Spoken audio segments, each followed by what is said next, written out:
Rome, Anfield, Lisbon থেকে সবশেষ সান সিরো। Champions লিগে সবশেষ 11 বছরে বার্সার হতাশার গল্প যেন শেষই হচ্ছে না। তবুও ইউরোপীয় ক্লাব ফুটবলের এই শীর্ষ প্রতিযোগিতায় এখনো চলছে কাতালান ক্লাবটির দাপট। তবে পুরুষ দল নয়, নারী দলের সাফল্যে রীতিমতো উঠছে এফসি বার্সেলোনা।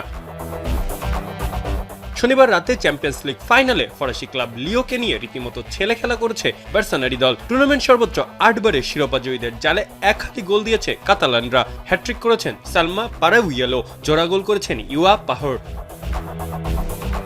সবশেষ 6 বছরে এটি বার্সার চতুর্থ শিরোপা, এমনকি সবশেষ 8 বছরে এটি ছিল বার্সেলোনার সপ্তম ফাইনাল। গত আসরের ফাইনালে আর্সেনালের কাছে 1-0 হারলেও দুর্দান্তভাবে ঘুরে দাঁড়িয়েছে বার্সা নারী দল। নারী চ্যাম্পিয়ন্স লিগের সবচেয়ে সফল দল লিও। এই নিয়ে ফাইনালে দলটিকে 2 বার হারালো বনমাতি পুতেয়াসরা। 2019 সালে এই লিওর কাছে ফাইনালে 4-1 গোলে হেরেছিল বার্সেলোনা। এরপর 2020 সাল বাদে টানা 6 বছর ফাইনালে উঠেছে বার্সা।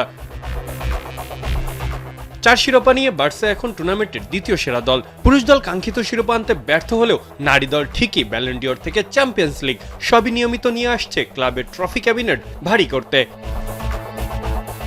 মাহফুজ আহমেদ, এখন।